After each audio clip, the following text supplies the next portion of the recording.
Okay.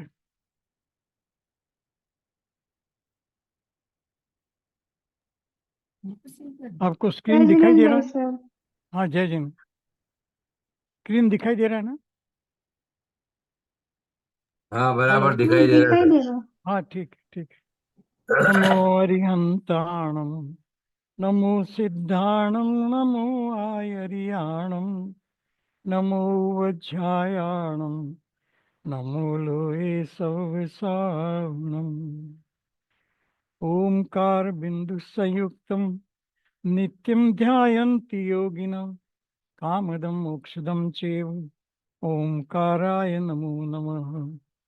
अविरल शब्द घनोगः प्रक्षालित सकल भूतल मल कलंका मुनिभिरुपासित तीर्था सरस्वती हरति नो दूरिताम्। अज्ञानतिमिरान्धानां ज्ञानाञ्जनशलाकया चक्षुरुन्मिलितं येन तस्मै श्रीगुरुवे नमः। श्री परम गुरुवे नमः। परम पराचार्य श्री गुरुवे नमः। मंगलम भगवान वीरो, मंगलम गौतमो गणी, मंगलम कुंद कुंदार्यो, जैन धर्मोस्तु मंगलम। सर्व मंगल मांगल्यम, सर्व कल्याण कारकम, प्रधानाम सर्वधर्माणां जैनम जयतु शासनम, जैनम जयतु शासनम। तत्व ज्ञान तरंगिणी नामक शास्त्र चल रहा है, भट्टारक्षी ज्ञान भूषण द्वारा विरचित है।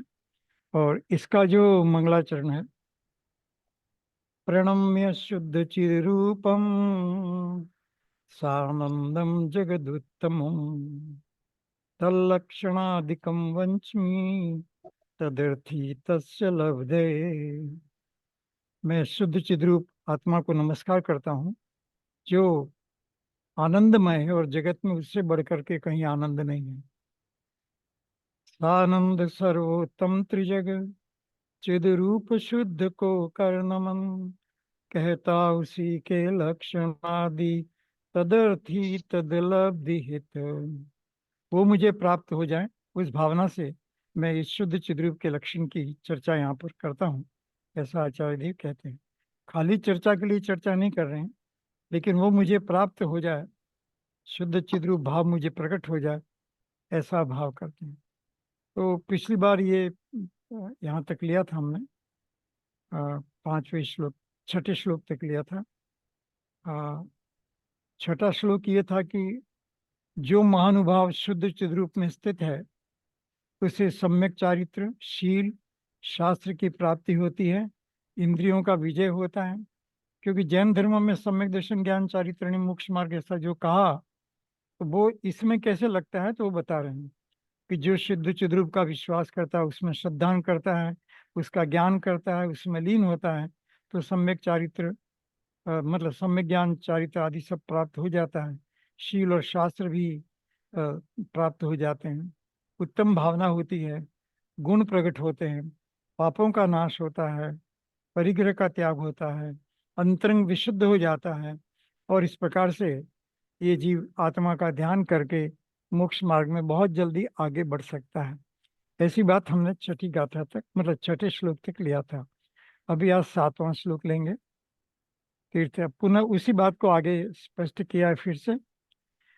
मैं शुद्ध ही चिद रूप नित धीमान ऐसा ध्यास तत्, सर्वोत्कृष्ट सुतीर्थ तीर्थों में जिनागम जलधि नित, उत्पन्न उत्तम ग्राह्य रत्न निधान सौख्य सुवेगमय, वाहन सदा शिव पद गमन में धर्म धूलि को पवन, भवन दहन में तीव्र अग्नि जान यह सट अक्षरी, मैं शुद्ध चिद रूपी सदा ध्याय से ही रह मगन भी।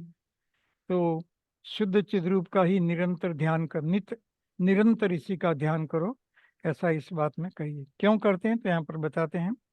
ग्रंथकारी उपदेश देते हैं कि हे मतिमान, हे बुद्धिमान जीव, शुद्ध चिद्रूप रूपो हम या चित स्वरूपो हम, मैं शुद्ध चित स्वरूप हूँ, ऐसा सदा तुझे विचार करते रहे। सदा, पहले सदा नहीं कहते हैं, कहते तू सदा विचार करता रहे, क्योंकि शुद्ध चिद्रूपो अहम, ये 6 अक्षर, इसमें 6 अक्षर हैं, शुद्ध 2, ये आधा 2.5, फिर ची, और इसमें ये फिर आधा, और फिर अहम, 3 2 5 1 6, इस तरह से ये 6 अक्षर बनते हैं। अहम नहीं लेते, शुद्ध चिद्रूप। तो शास्त्र रूपी समुद्र में उत्पन्न हुए ग्रहण करने लायक उत्तम रत्न है। जैसे पिछली बार लिया था कि समुद्र का मंथन करके रत्न इत्यादि की प्राप्ति हुई, ऐसा दूसरी जगह कहानी चलती है। तो यहाँ पर भी कहते हैं कि यहाँ शास्त्र रूपी समुद्र, वो रियल समुद्र नहीं, शास्त्र रूपी समुद्र में गोता लगा करके जिनवाणी का सार क्या है, उस बात को यहाँ पर ये 6 अक्षरों में शुद्ध चिद स्वरूप में हूँ, ऐसा यहाँ पर बताया है। ये उत्तम रत्न है, ग्रहण करने लायक है। वो रत्न तो जड़ रत्न है। यदि मान लो समुद्र में रत्न है और वो मिल भी गए तो वो तो जड़ रत्न है। ये तो चैतन्य रत्न है, उत्तम रत्न है, जिससे मोक्ष की प्राप्ति होती है, केवल ज्ञान होता है। और समस्त सुखों का विशाल खजाना है। समस्त सुख से ऐसा रत्न है जिससे सभी प्रकार के सुख की प्राप्ति हो, तो उत्तम सुख की प्राप्ति होती है। मोक्ष में जल्दी से ले जाने वाला वाहन है। जो इसमें सवारी करता है, मैं शुद्ध चिद्रूप हूँ, उस भाव में जो सवारी करता है वो बहुत जल्दी मोक्ष की प्राप्ति कर लेता है। कर्म को उड़ाने के लिए पवन के समान है, कर्म का नाश करने के लिए, कर्म रूपी धूल को उड़ाने के लिए पवन के समान है, और संसार रूपी वन को जलाने के लिए जाज्वल्यमान अग्नि जैसा है। जैसे अग्नि से जंगली वन, संसार रूपी वन, मतलब अग्नि से संसार में वन जल जाता है, ऐसे ही संसार रूपी वन को नाश करने के लिए ये जो ध्यान है शुद्ध चिद्रूप का, वो अग्नि के समान है। तो सर मति मन किसको कहा है? मति मन? मति मतलब बुद्धि ना। बुद्धिमान। हाँ, बुद्धिमान। बुद्धिमान। बुद्धिमान। अच्छा।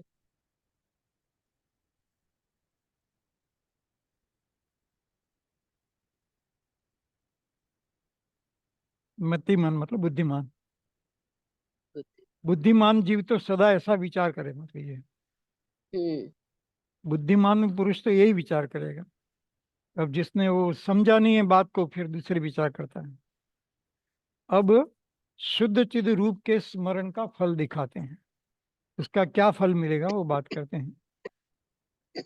मैं शुद्ध चिद रूपी सदा इस ध्यान में दिखते नहीं, शुभ अशुभ कर्म सभी परिग्रह, राग आदि भी सही। ये कह रहे हैं, देखिए गजब की बात कही है, कल्पना से, मतलब अ, एक तरह से अलंकार का प्रयोग किया। हम नहीं कह सकते कि शुद्ध चिद्रूप हो हम, मैं शुद्ध चिद्रूप हूँ, ऐसा स्मरण करने वाले के शुभ अशुभ कर्म कहाँ जाते हैं, कहाँ गायब हो जाते हैं, ये कह रहे हैं। वो मोक्ष की तरफ आगे बढ़ता है, और उसके शुभ या अशुभ जो कर्म उसने बांध रखे हैं वो कहाँ गायब होते हैं, अर्थात नाश हो जाते हैं, बहुत जल्दी नाश को प्राप्त होते हैं। इसलिए कहीं कहाँ जाते हैं, लापता हो जाते हैं, दुर्भाव रूप हो जाते हैं, कहाँ चले जाते हैं हमें मालूम नहीं। क्यों मालूम नहीं? क्योंकि जो शुद्ध आत्मा के स्वरूप में लीन है, उसे कहाँ देखना है कि कर्म कहाँ गए। वो तो अपने आत्मा को ही देखता है, और आत्मा को ही देखता रहता है, सदा काल आत्मा की तरफ देखता है। और इस तरह से उसके कर्मों का नाश हो जाता है, और उसे ये भी ध्यान नहीं रहता कि ये कर्म कहाँ गए। रुचि हो तो ध्यान रखेगा ना, उसको कर्म में रुचि नहीं है तो ध्यान कहाँ रखेगा कि कहाँ गए, नहीं तो नए कर्मों का और बंद होगा। भावार्थ, शुद्ध चिद्रूप का स्मरण करते ही शुभ अशुभ समस्त कर्म नष्ट हो जाते हैं। यहाँ सरल कर दिया, वहां पर प्रश्नात्मक भाषा थी। तो समस्त कर्म नष्ट हो जाते हैं, चेतन अचेतन स्वरूप परिग्रहों में भी सर्वथा संबंध छूट जाता है, और राग द्वेष आदि महादुष्ट भाव भी एक ओर से किनारा कर जाते हैं, वो भी कहीं और चले जाते हैं। इसलिए विद्वानों को चाहिए कि वे अवश्य इस सिद्ध चिद्रूप का स्मरण करें, ध्यान करें। तो इसलिए जो भी मतिमान, ऐसे पहले कहा था, यहाँ पर भी वही कहा कि जो बुद्धिमान है, विद्य का, जो जानते हैं,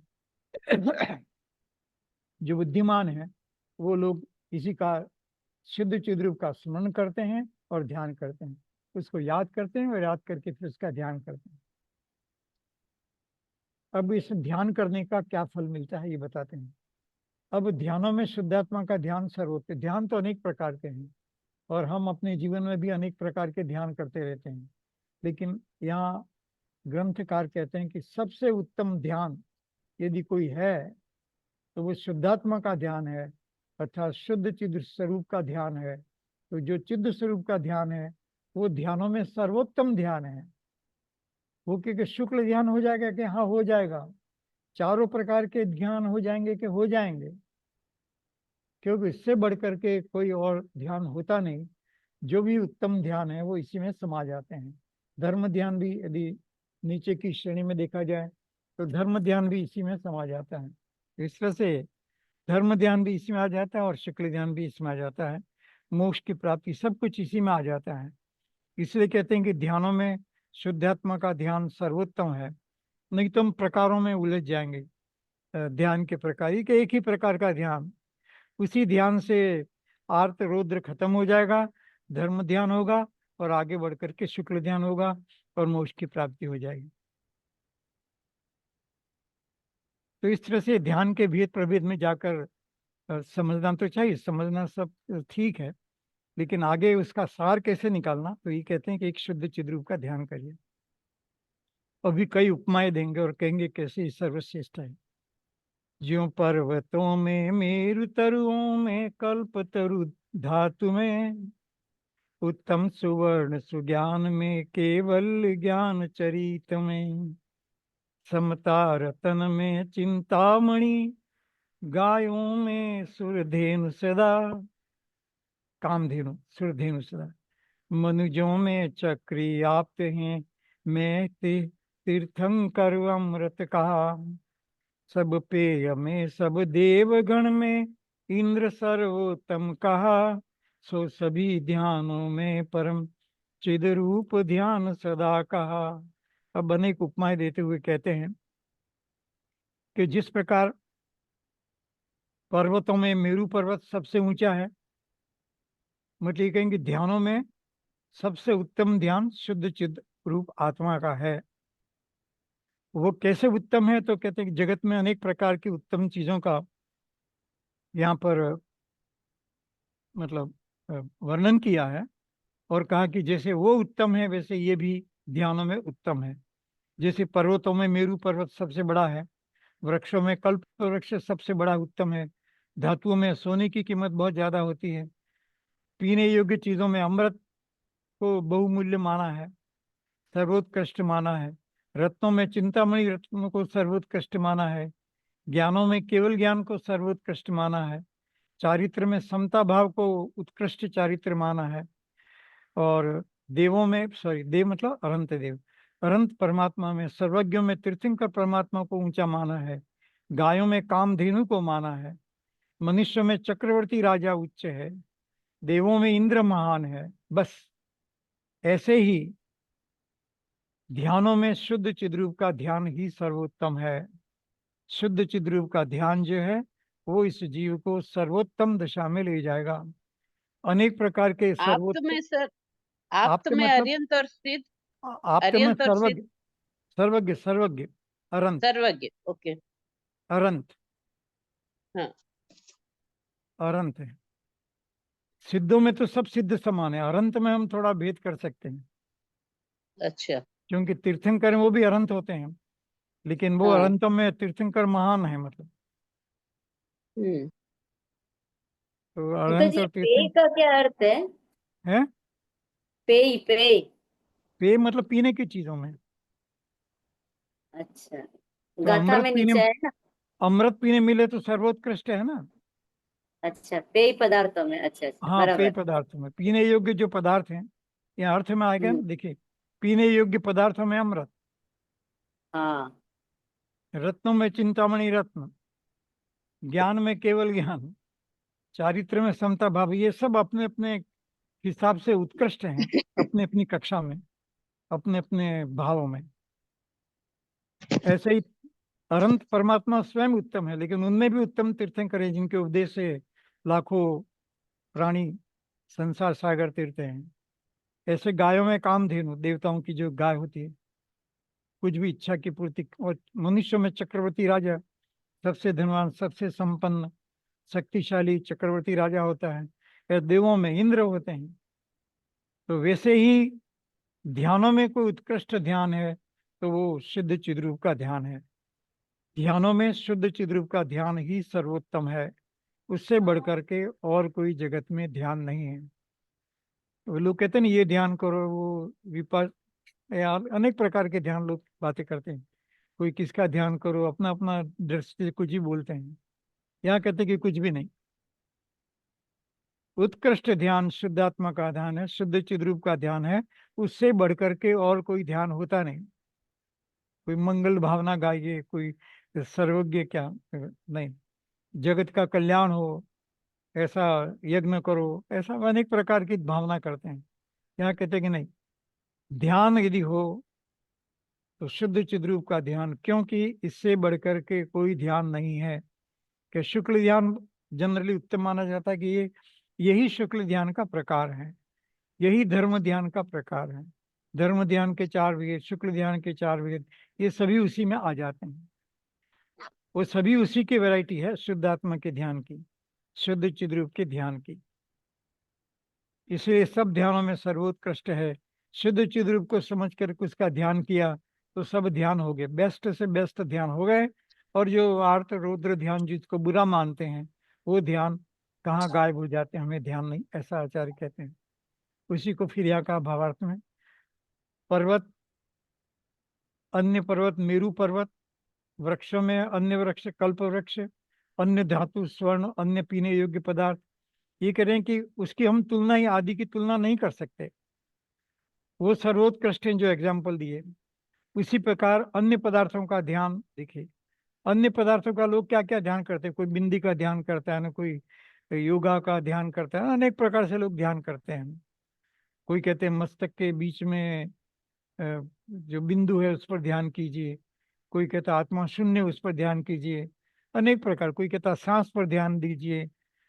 यहाँ ग्रंथकार कहते हैं कि नहीं, सबसे उत्तम ध्यान यदि इस जगत में कोई है तो आत्मा का ध्यान है, और उससे ऊंचा कोई ध्यान नहीं हो सकता।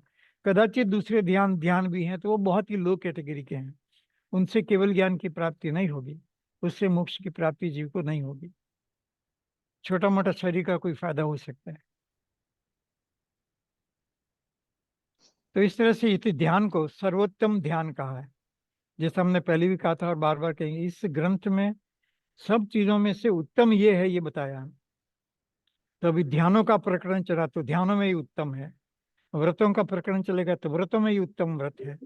ऐसे ही सारे उत्तम से उत्तम इसको बताया है, और यही करने लायक है, और कुछ करने लायक नहीं है, ऐसा यहाँ पर कह रहे हैं। जो बातें की ऊपर फिर से थोड़ा सा विचार करते हैं यहाँ पर। बहु निधानों की प्राप्ति कल्पतरु सुधा चिंतामणि, सुर असुर नर विद्यारपि दीप लक्ष्मी अहमिंद्र की, नित काम धेनु भोग भूमि, भोग तृप्त करे नहीं, पर शुद्ध चिद रूपी की लब्धि करे नित संतुष्ट ही। अब यहाँ कहीं के ऊपर जो कंपैरिजन किए थे उससे संतोष नहीं होगा।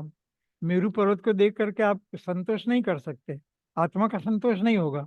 पर्वतों में आपको संतोष हो गया कि हमने सबसे बड़ा पर्वत देखा, ऐसा सब में लगा लीजिए। कल्प वृक्ष या सोने में या अमृत में, चिंतामणि रत्न में, वो सब ठीक है, दूसरे पदार्थों की तुलना में वो श्रेष्ठ हैं। लेकिन शुद्ध आत्मा के तुलना में वो सब नीचे लेवल के हैं। शुद्ध आत्मा सर्वोत्कृष्ट है। शुद्ध आत्मा से वो प्राप्ति होती जो मेरू पर्वत को देखकर मोक्ष की प्राप्ति नहीं हो सकती।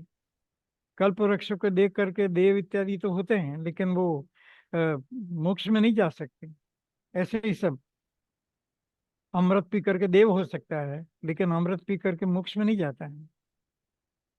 तो इस तरह से शुद्ध चिद्रूप का ध्यान करके सर्वोत्कृष्ट संतोष सुख देने वाला है, वो ये बात है।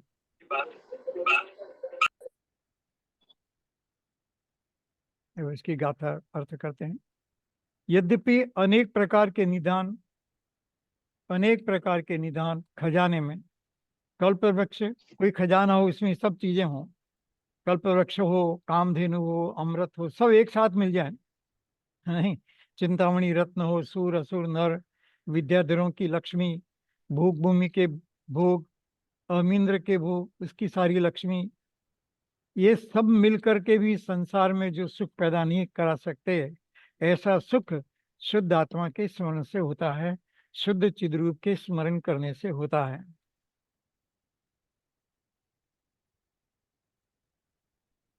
अनेक प्रकार के निदान, कल्पवृक्ष आदि पदार्थ संसार में सर्वथा दुर्लभ है।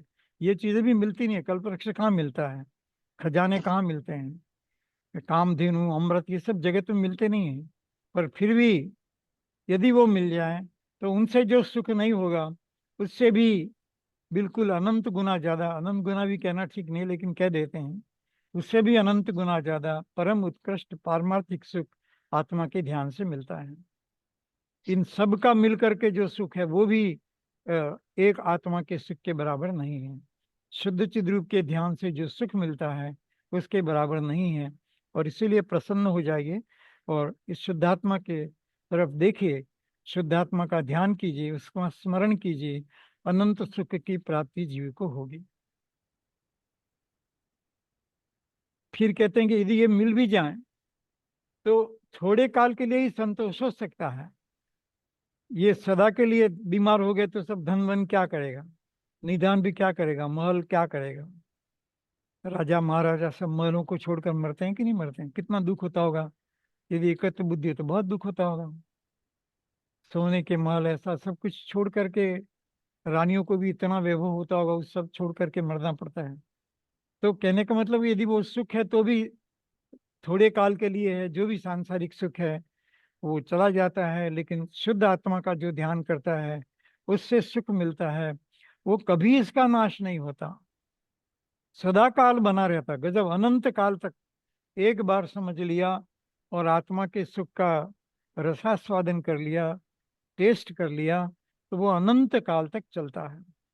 सिद्ध भगवान अनंत काल तक शुद्ध आत्मा का अनुभव करते रहते हैं। तो इस तरह से ये सर्वोत्कृष्ट जगत में यदि कोई सुख है तो वह आत्मा को देखने से जो सुख मिलता है वो है, अन्य कुछ नहीं है। और है तो वो काल्पनिक है या सुखाभास है, या वो अल्प समय के लिए होता है, जो कि उसके बाद तो जीव को संसार छोड़कर जाना ही होता है, इन चीज़ों को छोड़ देना ही पड़ता है, और इसीलिए वो सुख नहीं हो सकता, दुख ही दुख है। आगे आगे फिर कल्पना करते हैं। हो भले काला कुबड़ा, अंधा दरिद्री मूर्ख भी, नकटा कुवादी कुष्ठ रोगी, गुंगा बहरा पंगु भी, करहीन बोना आदि विकलांगी, प्रशंसा योग्य ही, नित्य ज्ञानियों से सदा ही, ये चिद रूप ध्याता अन्य ही। इसके दो तरह से अर्थ कर सकते हैं। सरल अर्थ तो ये है कि चाहे कुबड़ा हो, अंधा हो, दरिद्री हो, तो संसार में वो बहुत दुखी है सामान्य रूप से देखा जाए। गूंगे बहरे कुष्ठ रोगी, बोने हो, हाथ नहीं हो, करहीन हो, तो वो सामान्यतया प्रशंसा के योग्य नहीं होते हैं। लेकिन यहाँ ग्रंथकार कहते हैं कि यदि वो शुद्धात्मा का स्मरण करते हैं तो वो प्रशंसा के योग्य बन जाते हैं। चाहे कुबड़े हों, अंधे हों, दरिद्री हों, मूर्ख हों, कुवादी हों, तरके करने वाले हों, कुष्ठ रोगी हो, सब अनेक प्रकार के जो संसार में जनरली अच्छा नहीं माना जाता है, लेकिन उनके मुख से भी यदि शुद्धात्मा का मैं शुद्ध चिद्रूप हूँ ऐसी वाणी निकलती है तो वो भी प्रशंसा के योग्य।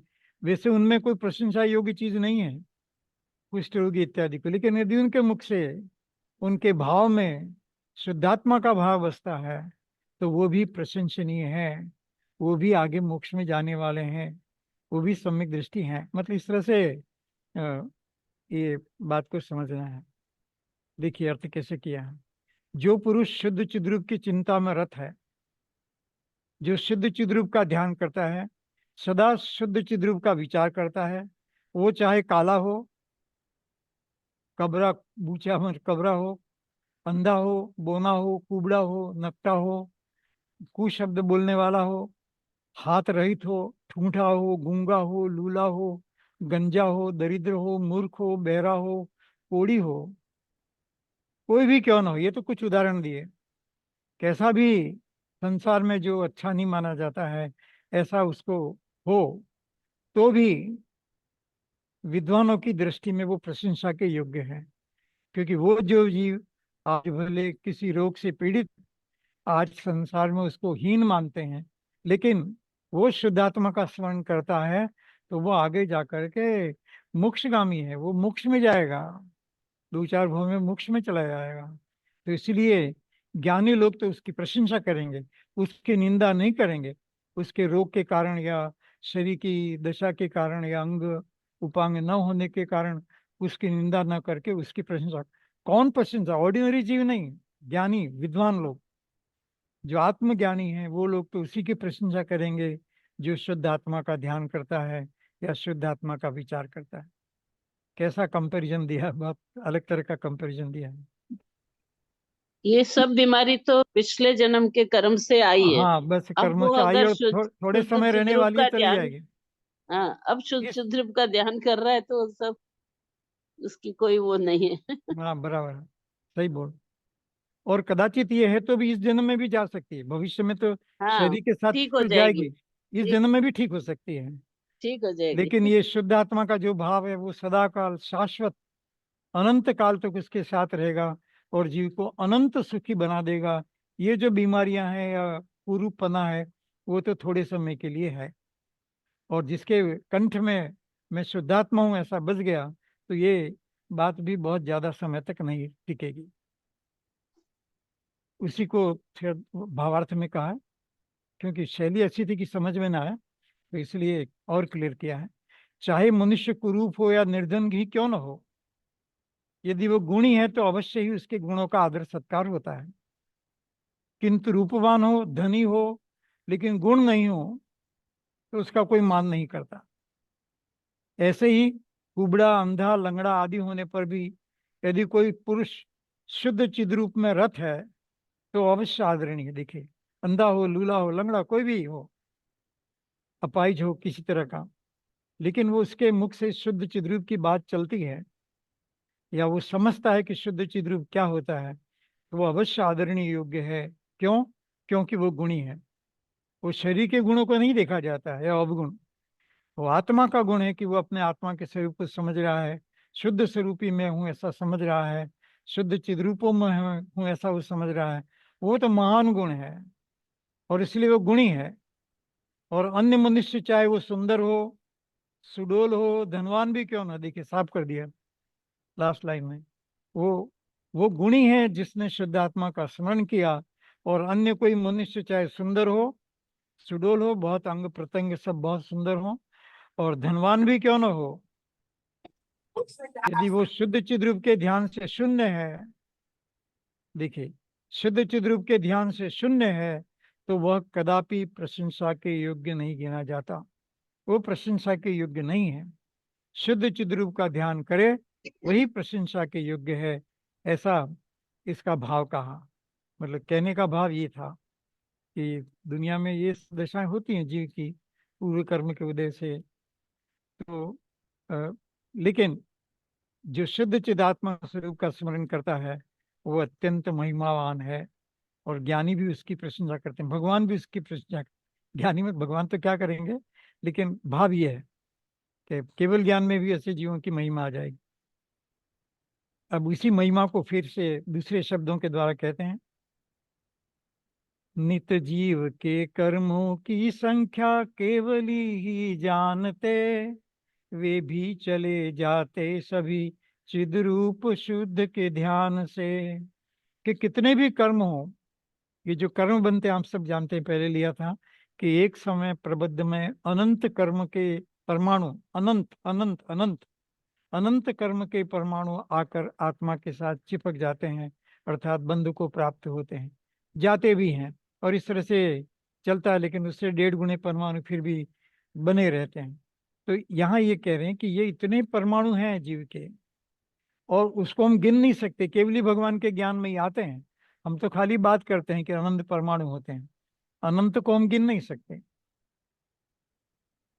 तो इतने परमाणु हो तो भी, अनंत परमाणुओं का बंध हो तो भी, सूक्ष्म हो जो दिखते नहीं है वो भी, एक शुद्ध आत्मा के स्मरण से उनका नाश हो जाता है, ऐसा कहें। चलिए, आत्मा के साथ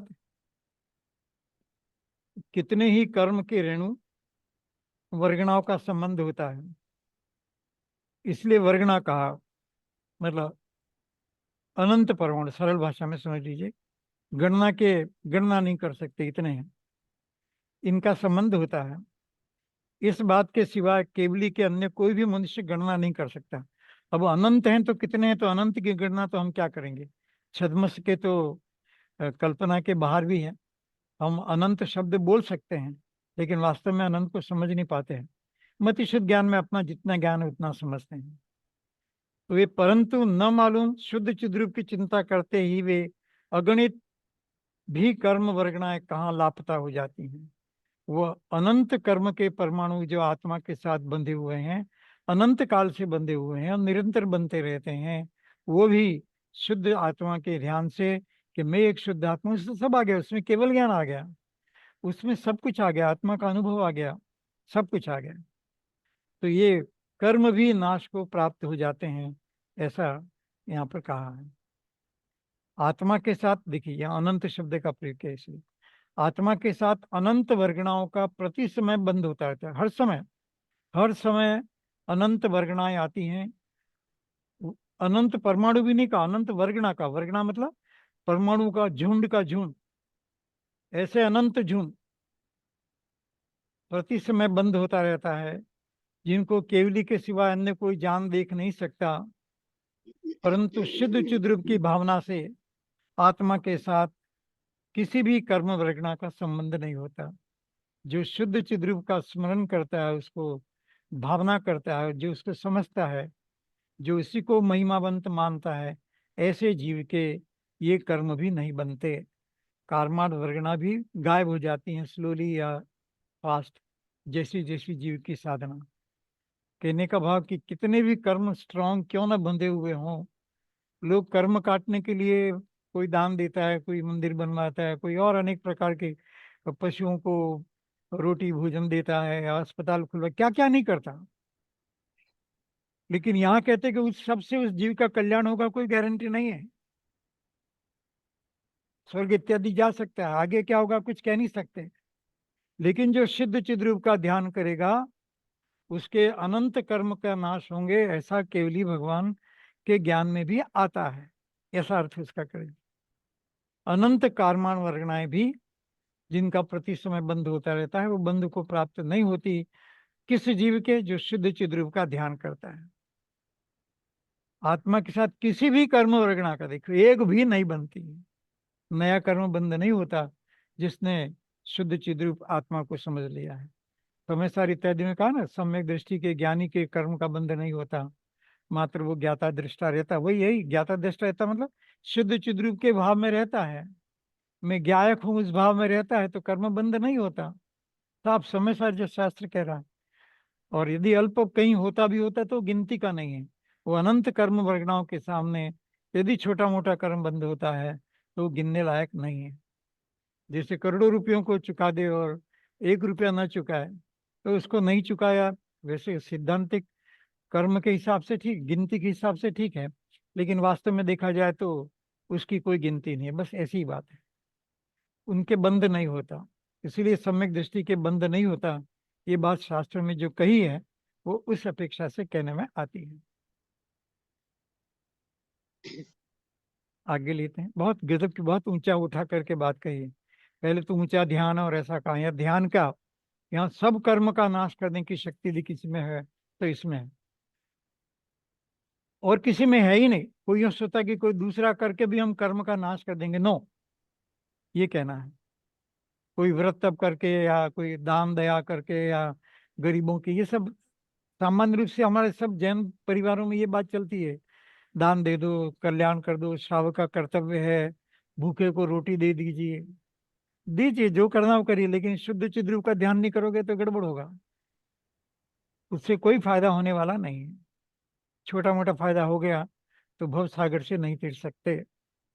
भव सागर से तीरने के लिए तो केवल शुद्ध चिद रूप की भावना ही कार्यकारी है, अन्य कोई भावना काम नहीं करती। कर्म का नाश करने के लिए शुद्ध चिद रूप की भावना ही मंगलकारी है, कल्याणकारी है। अब उस शुद्ध चिद रूप का स्मरण करने, सदा करने की प्रेरणा देते हैं।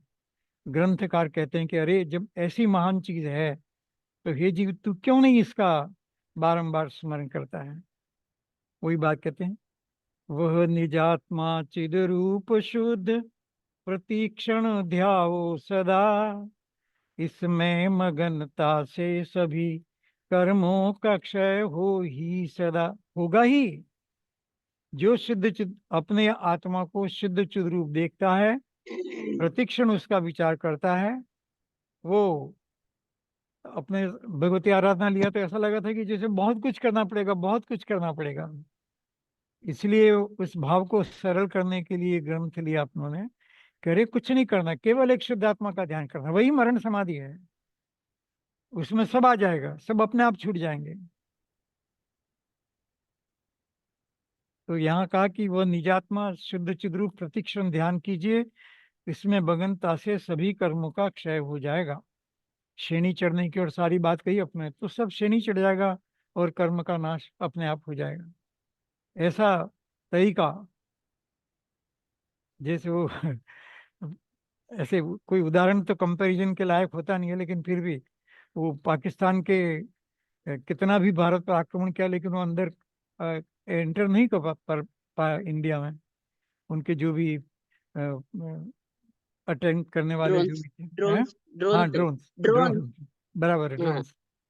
बस ऐसे ही जिसने शुद्धात्मा का ध्यान किया, ऐसा वो सिस्टम खड़ा कर देते हैं, सुदर्शन या जो भी इसका नाम था, ऐसा सिस्टम खड़ा कर देते हैं। मैं शुद्धात्मा हूँ, वो भाव एक कवच की तरह, एक दीवार की तरह खड़ा हो जाता है और नए कर्मों का बंधन नहीं होने देता, और पुराने कर्म अपने आप नाश को प्राप्त हो जाते हैं। बस ऐसा ही शुद्धात्मा के ध्यान का और सदा स्मरण करने की महिमा है। और सरल भाषा में कि जितना भी ज्ञान हमें हो, शास्त्र पढ़ें, उस सबको शुद्ध चिद रूप में डाल दीजिए कि शुद्ध चिद रूप के ध्यान से ये हो जाएगा। समिति गुप्ती सुने तो शुद्ध चिद रूप के ध्यान से ये हो जाएगा, ऐसा विचार करिए। प्रतिक्षण ध्याओ, निजात्मा शुद्ध चिद रूप है और इसकी मगनता से सभी कर्मों का क्षय हो जाएगा। कोई क्षय हो जाए, कोई बचेगा ऐसा नहीं कि एक कोई तो कर्म होगा जो नहीं जाता होगा, कि नहीं, सभी कर्म का नाश हो जाता है। हे आत्मन, स्मरण करते ही देखिए, स्मरण करते, यदि शुद्ध आत्मा जैसा है वैसा एक क्षण के लिए भी स्मरण कर लिया तो समस्त कर्मों का नाश करने वाला शुद्ध चिद्रूप का तू प्रतिक्षण समय स्मरण कर। हे जीव, तू प्रतिक्षण इसका ध्यान कर, प्रतिक्षण इसका स्मरण कर, क्योंकि शुद्ध चिद्रूप और आत्मा में कोई भेद नहीं है। शुद्ध रूप कहो कि स्व आत्मा कहो, मेरा आत्मा कहो, शुद्ध आत्मा कहो, और भी कोई नाम देना हो, ज्ञायक भाव को हो, परम पारिणामिक भाव को, कुछ भी कहो, शुद्ध चिद रूप में और इसमें कोई अंतर नहीं है, क्योंकि वो ज्ञाता दृष्टा का भाव है, वही परम पारिणामिक भाव का ज्ञान है, और वही सब कुछ ज्ञाता भाव, ज्ञायक भाव, सब कुछ उसी में आ जाते हैं। मैं तो केवल जानने देखने वाला एक आत्मा हूँ। बस इतना ही जो डायनामाइट है, कुछ भी इतनी सी जरा सी बात है, वो सारे कर्मों का नाश कर देगी, इतना इसमें शक्ति है। तो इसलिए यहाँ ग्रंथकार कहते हैं कि हे जीव, तू बारंबार इसी का स्मरण कर।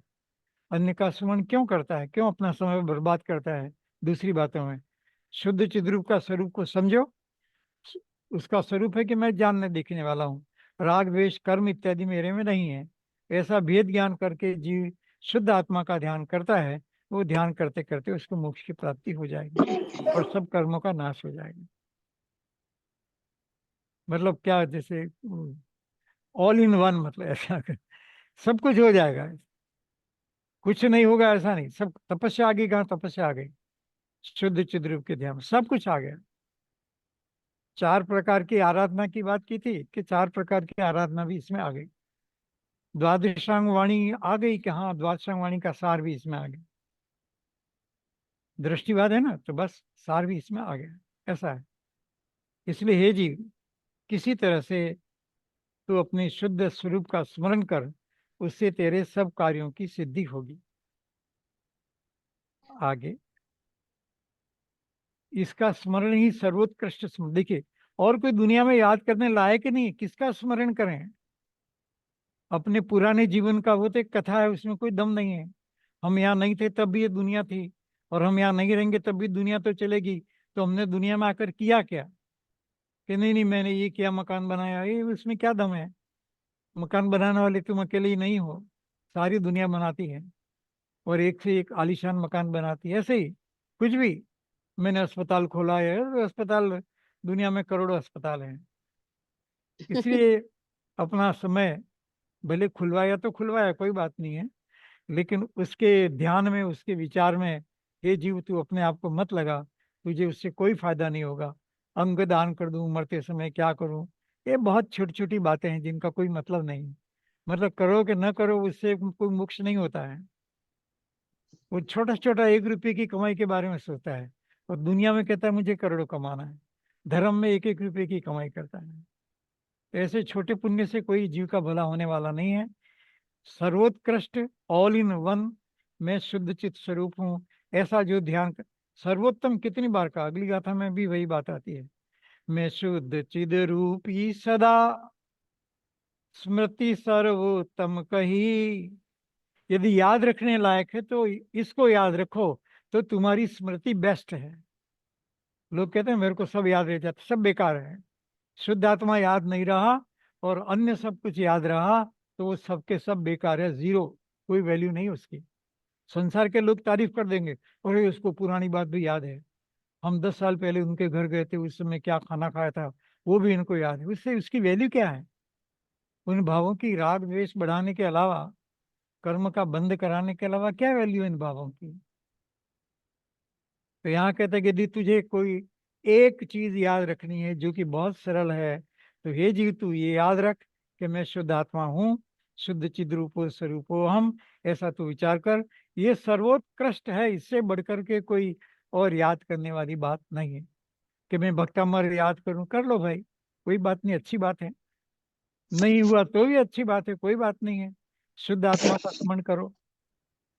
तो इस तरह से कि मेरे को तो याद नहीं रहता, कोई शिवभूति मुनि का एग्जाम्पल दे तो दो भाई, याद रखने लायक चीज एक है बस, वो कि मैं शुद्ध चिद्रूपी हूँ बस, और सर्वोत्तम है, ऐसा।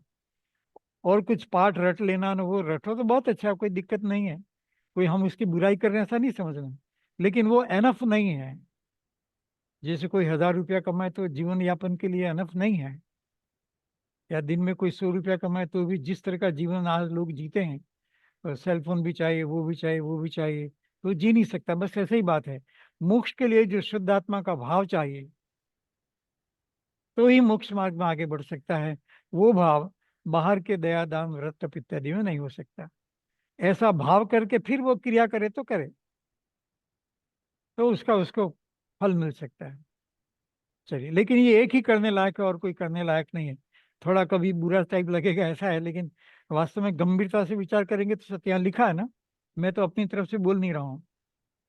मैं शुद्ध चिद्रूपी सदा सदा हूं, और स्मृति में सर्वोत्तम।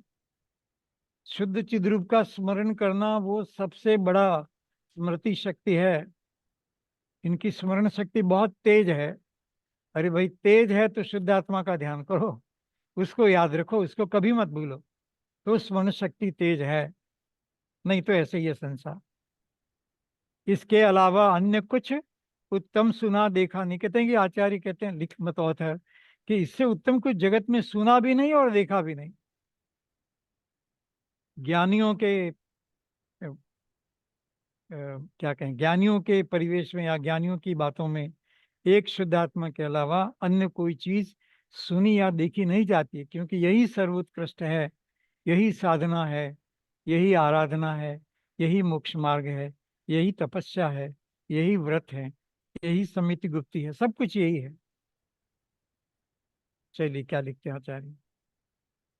मैं शुद्ध चिद्रूप हूँ, ऐसा स्मरण ही सर्वोत्तम स्मरण माना गया है। देखिए, इससे बढ़कर के कोई याद रखने वाली चीज नहीं है। मैं मंत्र याद रख लिए, हम लोगों सूत्र, कुछ भी, मतलब अनेक प्रकार के लोग कहते हैं, कोई बुराई नहीं कर रहा हूं मैं उनकी, भले याद रखें, अच्छी बात है। लेकिन जो याद रखने लायक चीज है वो तो मैं शुद्धात्मा हूँ, शुद्ध चित्त स्वरूप हूँ, वो याद रखने लायक है। वो याद नहीं रहा तो वो दूसरा जो याद है वो फल नहीं देगा, फल नहीं देगा। छोटा सा है, 6 अक्षर का है। हाँ हाँ हाँ, ये 6 अक्षर का है, इतना छोटा छह है। अक्षर का छोटा हाँ, सा। कोई भी याद रख और सकता है। अंदर ही विशाल है, उसके अंदर हाँ, उसका अर्थ विशालता भरी विशाल, हुई क्योंकि सारी आत्मा, आत्मा के अनंत गुण, है। आत्मा के अनंत गुण आ गए, 47 शक्तियां भी इसमें ही आ गई। सब कुछ आ अनंत, गया, द्वादशांगी आ गया तो। हाँ बिल्कुल, द्वादशांगा। तो इसलिए इसका स्मरण करके जितना अपन भाव विस्तार कर सके करें, लेकिन इसको न भूलें। ऐसा बहुत ही शॉर्टकट, जैसा हमने एक दिन कहा था, ये बहुत ही जबरदस्त शॉर्टकट है मोक्ष मार्ग में जाने के लिए, और सबको बुद्धि व्यवस्थित कर देती है। सारा जो जिनवाणी में पड़ा उसको एक सूत्र में पिरो देती है। नहीं तो हम कई बार भ्रम हो जाता है कि अरे, एक कहा कि व्रत करो, कोई कहता उपवास करो, कोई कहता दया कर दो, कोई कहता दान दे दो, कोई कहता तपस्या करो, मतलब अनेक तरह की बातें धर्म में चलती हैं। कोई कहता मंदिर बनवा दो, कोई भी उपासना बनवा दीजिए, शिखर जी यात्रा करा दीजिए, एक तीर्थ यात्रा स्पॉन्सर कर दिया, पैसा है तो। ये सब कुछ कर लोग करते रहते, लेकिन वो करिए, उसका कोई विरोध नहीं है। लेकिन ये जरूर करने लायक है, शुद्ध चिद्रूप, इसका फल मोक्ष है। दूसरी क्रियाओं का फल मोक्ष की गारंटी नहीं है। भविष्य में क्या होगा तो हम जानते नहीं, भविष्य में उस जीव के क्या भाव होंगे उसके पर निर्भर करेगा। लेकिन इसको जो सोचेगा, उसको जो गंभीरता से लेगा शुद्ध चिद्रूप को, उसके अवश्य ही कार्य की सिद्धि होगी, अर्थात मोक्ष की प्राप्ति होगी। देखिए लिखा है, स्त्री पुत्र आदि का जो स्मरण प्रति समय जीव को, ये तो चलता रहता है हर समय, नहीं परिवार के लोग और उनको तो हर समय याद रखते हैं, विदेश में चला जाए तो भी याद रखते हैं, बार बार याद करते हैं। प्रति समय इस जीव को होता हुआ देखा व सुना गया है। ये तो हम सुनते हैं और देखते हैं, भी उसको उसकी याद आ गई, उसको वो ये हो गया, वो आज रो रहा है, उसके आंख में आंसू आ गए, क्या बेटा विदेश में है, या कोई भी कोई रिश्तेदार बहन भाई कोई विदेश में है, आज के दिन यहाँ होते तो बहुत अच्छा था। सब राग की क्रिया है, कोई उससे फायदा नहीं है, कोई तुमको क्रेडिट देने वाला नहीं है। वो कर्म बंद करा के जाएगा और संसार में घुमाएगा। लेकिन ये जो शुद्ध चिद्रूप का भाव है, वो इस जीव को मोक्ष की प्राप्ति कराएगा, अनंत काल के लिए सुखी कर देगा, वो अनंत काल के लिए संसार में घुमाएगा। गारंटी है इसकी, हाँ, गारंटी। गारंटी। उससे भी शुद्ध चिद्रूप का स्मरण सर्वोत्तम स्मरण समझना चाहिए। दूसरे, पहले तो मत करो दूसरी बातों का स्मरण, लेकिन यदि रहती हैं तो रहने दीजिए, कोई दिक्कत नहीं है। लेकिन उससे भी बढ़कर शुद्ध आत्मा का स्मरण है, ऐसा तो निर्णय कीजिए ना। और इसलिए शुद्ध आत्मा को हर समय स्मरण में रखिए, प्रति समय रखिए। दूसरों को भी रखना हो तो रखिए, लेकिन जब इसकी महिमा आएगी तो दूसरे अपने आप छूट जाएंगे। आज ये अंतिम लेते हैं। इस शुद्ध चिद्रूप के समान हुआ है होगा नहीं, क्या लाइन कही, अन्य उत्तम ध्येय इससे इसे ही ध्याओ सभी। इस शुद्ध चिद्रूप को अहम, ऐसा जो सेंटेंस बताया, मैं शुद्ध चित स्वरूप हूँ, ऐसा जगत में आज कोई भाव इस जीव ने किया ही नहीं है। और इससे उत्तम कोई भविष्य में नहीं, इससे भी बढ़कर कोई भाव होता होगा, कहते हैं कि नहीं होता, इससे बढ़कर कोई भाव होता ही नहीं। 3 लोक और 3 काल में, इस अनंत संसार में सर्वोत्कृष्ट भाव सुखी होने के लिए, मोक्ष जाने के लिए, वो है कि मैं शुद्ध चित स्वरूप हूँ। और भविष्य में तो कोई और होता, विदेश क्षेत्र में तो कोई और बात चलती होगी कि नहीं, यही बात चलती है, क्योंकि इससे बढ़कर के कोई हो नहीं सकता। यही सर्वोत्कृष्ट है, मैं शुद्धात्मा हूँ, ये भाव सर्वोत्कृष्ट है। समय सार में भी मैं को खलु शुद्ध हो, मैं एक शुद्ध आत्मा हूँ बस। समय सार शब्द का अर्थ भी शुद्ध आत्मा है, इसलिए वहां पर भी शुद्ध आत्मा की रिटर्न लगाई है। लेकिन उसी ग्रंथों को पढ़ करके यहाँ पर ग्रंथकार ने और स्पष्ट किया है उसी बात को। चलिए, इस शुद्ध चिद्रूप के समान न हुआ है हो भूतो न भविष्यति। लोग हम कोई फंक्शन कर दिया, भूतो न भविष्यति। अभी इंदौर में कोई फंक्शन हुआ तो भूतो न भविष्यति, महाराज का आचार्य पद ग्रहण हुआ, अच्छी बात है जो भी हुआ। तो लेकिन लोग क्या करना, भूतो न भविष्यति। अरे शुद्ध आत्मा का स्मरण न भूतो न भविष्यति, न भूतकाल में किया है न भविष्य में नहीं करेगा। नहीं करेगा तो नहीं होगा, करेगा तो भविष्य काल, भूतकाल में नहीं किया और भविष्य काल में भी उसका फल मिलेगा और भविष्य काल में भी वही करेगा। तो इस तरह से हुआ है न होगा नहीं, कुछ अन्य उत्तम ध्येय इससे बढ़कर के जगत में और कोई भाव करने लायक नहीं है। इसे ही ध्याओ सभी। देखिए क्या भावना भाई है, सभी ध्याओ न, क्यों कोई बाकी रहता है, सभी इसको समझो और सभी इसका ध्यान करो।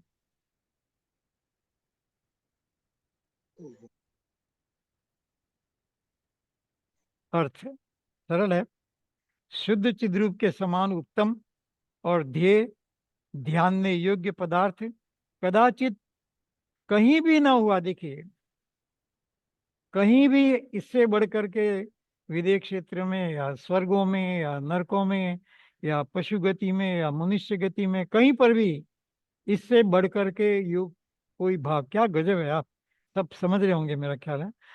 तो इससे बढ़ करके तीनों लोक और तीन काल में इससे बड़ा कोई भाव होता नहीं, ध्यान योग्य और कोई पदार्थ नहीं है, कदाचित कहीं भी न हुआ, न है, न होगा। देखिए वर्तमान में भी ऐसा उससे बढ़िया और कोई भाव नहीं है, भूतकाल में भी कभी नहीं है और भविष्य में भी कभी नहीं होगा। तो अभी कर ले भाई, भविष्य की का चिंता करता है, तीर्थंकर होंगे और वहां जन्म होगा, तब विदेह क्षेत्र में होगा, और अरे इतना सारा अपने आप से झूठा वायदा, तेरे को भरोसा नहीं कि होगा, और क्या करना है वहां जाकर के, अभी तो मोक्ष की राह पकड़ ले बस। इसलिए शुद्ध चिद्रूप का ही ध्यान करना चाहिए। एक शुद्ध चिद्रूप का ध्यान ही ध्यान है, अन्य सब ध्यान नहीं है। और जगत में कोई भूतो न भविष्यति ऐसा कोई बात है तो केवल ये है।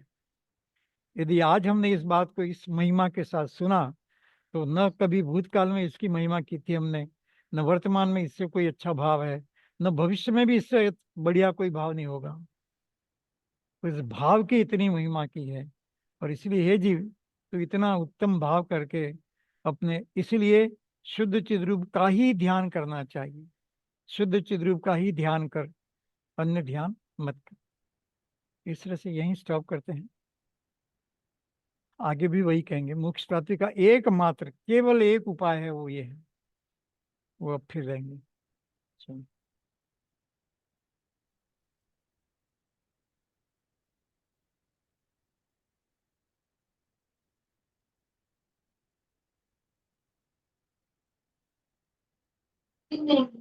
थैंक यू सर, हाँ हाँ thank you so much sir, thank you sir.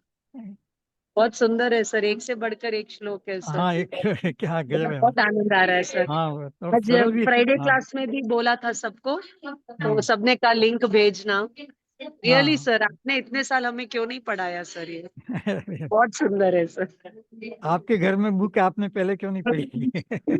नहीं, मैं तो ऐसे ही मजाक कर रही हूँ सर। नहीं मैं भी ऐसे ही लाइटर में बोल रहा हूँ, जब सो समय आता है ब्यूटीफुल, तो सब हो जाता है। so beautiful and so simple and so हाँ striking. Right right. Very nice. Sir. Thank you so much. हाँ यूनिवर्सिटी में है क्या बुक इसकी? नहीं उनके पास, मैंने उनके घर में गया था, देखी थी एक बार इसे। हाँ, मेरे पास एक अच्छा, एक ही है आपके पास? अवेलेबल है, बहुत जगह अवेलेबल होगी। हाँ आप बहुत बोलो जगह। तो कहाँ मैं पे हो पूछती सकती है? हूँ, मैं पूछ के बताती हूँ आपको। हाँ ऐसे लगता है ये बुक बताना। तो रोज पढ़नी चाहिए सर, हाँ रोज पढ़नी बार चाहिए। बार पढ़नी चाहिए और हाँ आनंद राइट करनी चाहिए। Right right. सर एक क्वेश्चन पूछना था सर, हाँ इसमें जी, स्मरण वर्ड क्यों बार बार यूज किया गया सर? क्योंकि दुनिया की हर बातों को हम रियलाइज स्मरण, करना चाहिए। नहीं, जो स्मरण करेगा वही नहीं, रियलाइज करेगा रियलाइज ना। करना चाहिए, ज्ञान नहीं करना। नहीं, बात सही, पहले स्मरण के बिना रियलाइज कैसे करेगा?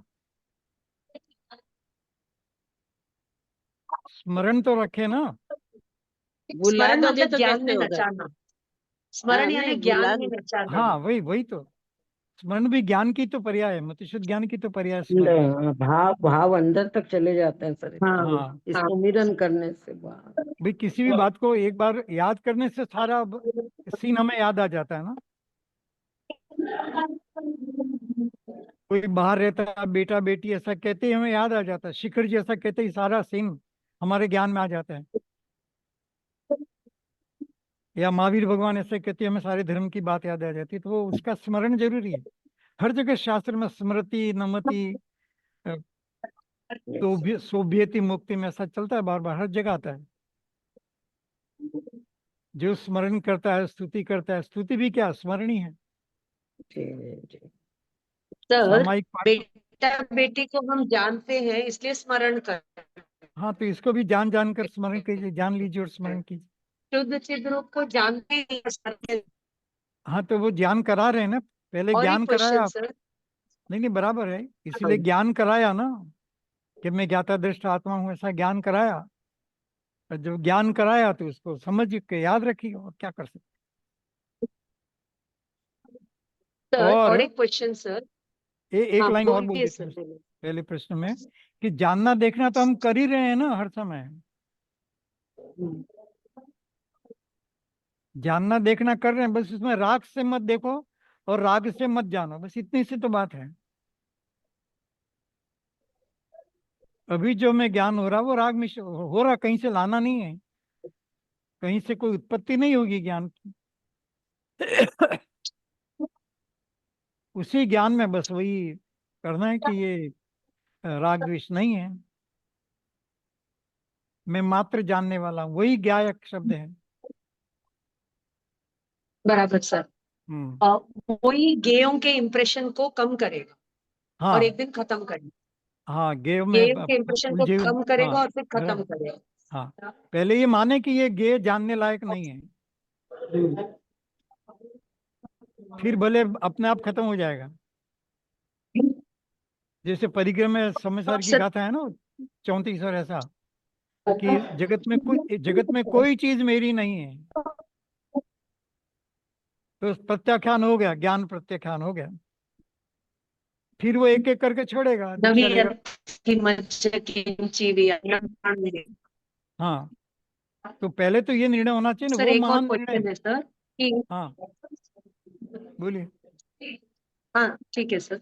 एक और क्वेश्चन ये था कि अभी जैसे बोले कि स्मरण करते समय पूरे द्वादशांग का सार है वगैरह वगैरह, वो सब बात सही है सर। लेकिन हाँ, आत्मा की अनंत शक्तियां हैं, वो भी आगे ना बोला वो था तो अभी। स्मरण में नहीं आती है ना सर। नहीं नहीं नहीं, ऐसा है कि स्मरण करेगा तो शुद्ध चिद्रूप का सही अर्थ समझ में आएगा ना, नहीं, आत्मा की अभी शक्तियों। जैसे अभी जैसे किसी को 47 शक्तियों का ज्ञान नहीं है, आत्मा के अनंत गुणों का ज्ञान नहीं है, हाँ, तो और धीरे वो धीरे सिर्फ समझ मैं जाए। शुद्ध चिद रूप हूँ ऐसा स्मरण करता है। हाँ बराबर, आपके प्रश्न बराबर है, एकदम अच्छा प्रश्न है। लेकिन वो धीरे धीरे अभ्यास करके उसको समझ में आएगा ना, वो सोचेगा ना शुद्ध चिद्रूप क्या है। बराबर। या जैसे ठीक है होता है ना सर, कि, गॉट इट सर। हाँ वैसे बहुत डिटेल में होता है, लेकिन सामान्य व्यक्ति को इतना डिटेल की जरूरत नहीं है। राग द्वेष से रहित मेरा ज्ञान स्वभाव है, ऐसा जब निर्णय कर लेता है तो वो आगे बढ़ जाएगा फिर। और भगवान का वर्णन और सब कुछ आप जानते हैं ना, सरल ही है, वंदु तदगुण लब्धे, ऐसा ही तो है। शुद्ध चिद्रूप का ध्यान भी वंदु तदगुण लब्धे, चिद्रूप के गुण को प्रकट करने के लिए है बस।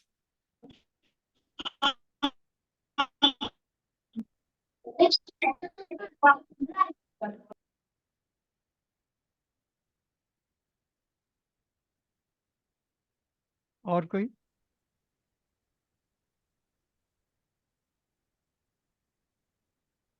Got it sir, got it sir, thank you sir. हाँ जी।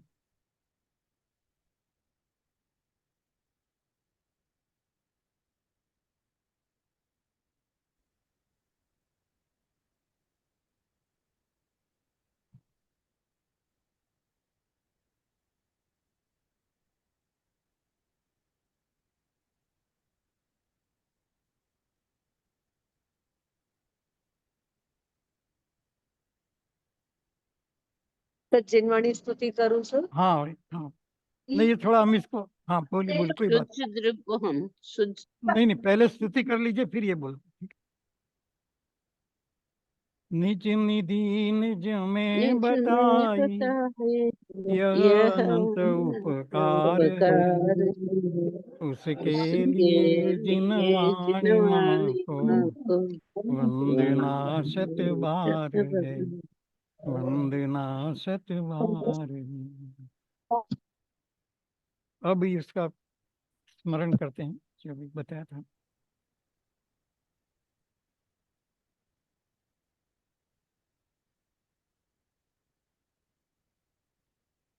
दिखाई दे रहा? दे रहा है। हाँ। Yes. शुद्ध चिद रूपो अहम, शुद्ध शुद्ध चिद चिद रूपो रूपो हम अहम, शुद्ध चिद शुद्ध रूपो चिद अहम, रूपो हम शुद्ध शुद्ध चिद चिद रूपो अहम, रूपो हम शुद्ध शुद्ध चिद चिद रूपो रूपो अहम, हम शुद्ध चिद शुद्ध चिद रूपो अहम, रूपो हम शुद्ध चिद शुद्ध चिद रूपो अहम, रूपो हम शुद्ध शुद्ध चिद चिद रूपो अहम, रूपो हम शुद्ध चिद चिद रूपो रूपो अहम। चलिए, जय जिनेन्द्र। जय जिनेन्द्र। हम्म, थैंक यू भाई साहब, जय जिनेन्द्र। हाँ जय, Jai Jinan, sir. हाँ जय जी।